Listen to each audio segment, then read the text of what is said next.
Assalamualaikum warahmatullahi wabarakatuh. Halo semuanya, perkenalkan nama saya Sahida Bilkis dengan rekan saya Tri Rahayu Pujiwinasih. Nah, di sini kami akan membahas mengenai jenis-jenis peninggalan sejarah.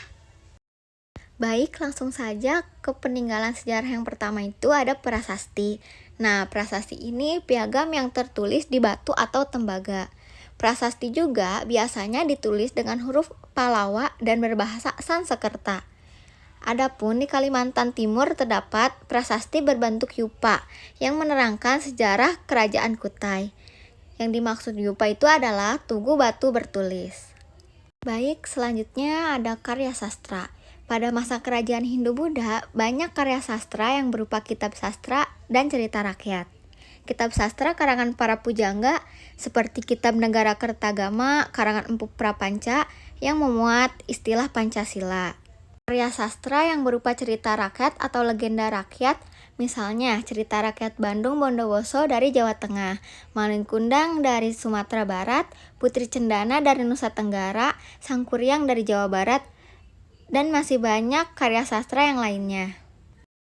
Selanjutnya, peninggalan istana, keraton, gedung, dan rumah yang memiliki nilai sejarah seperti Istana Merdeka di Jakarta dan Istana Bogor, Keraton Kasunanan di Surakarta, Keraton Kasultanan di Yogyakarta, dan Keraton Kasepuhan di Cirebon. Adapun gedung yang memiliki sejarah itu ada Kantor Berita Domei, Rumah Laksamana Maeda, dan Rumah Insinyur Soekarno di Jakarta. Selanjutnya, peninggalan monumen. Monumen ini dibangun sebagai penghormatan terhadap jasa perjuangan para pahlawan, seperti Monumen Proklamator dan Monumen Pancasila Sakti di Jakarta, serta Monumen Tempat Tinggal Jenderal Sudirman di Purbalingga. Selain itu, monumen juga dibangun untuk memperingati peristiwa penting, seperti Monumen Palagan di Ambawara, Monumen Jogja Kembali di Yogyakarta, dan Monumen Tugu di Semarang. Selanjutnya, peninggalan masjid dan gereja.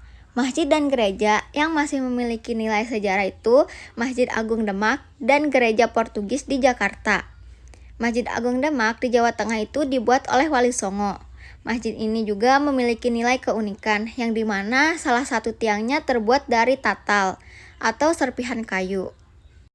Baik, untuk peninggalan sejarah yang selanjutnya yaitu ada makam. Makam yang memiliki nilai sejarah antara lain. Yang pertama ada makam Raja-Raja Talo di Makassar, makam Raja-Raja Kasunanan dan Kasultanan di Mogiri Yogyakarta, makam Sentot Alibasa di Bengkulu, makam Sunan Gunung Jati di Cirebon, makam Maulana Malik Ibrahim di Gresik, Jawa Timur, dan yang terakhir ada makam Insinyur Soekarno di Blitar. Untuk peninggalan sejarah yang selanjutnya yaitu ada benteng.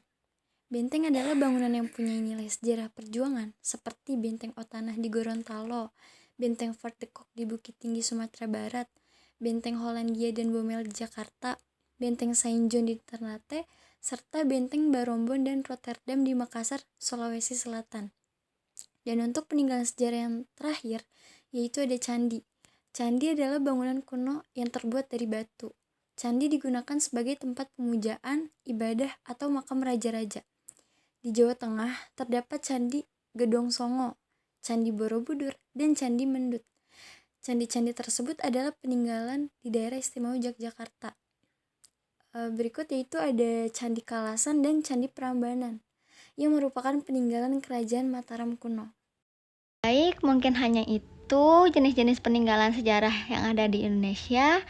Sekian dari kami. Wassalamualaikum warahmatullahi wabarakatuh.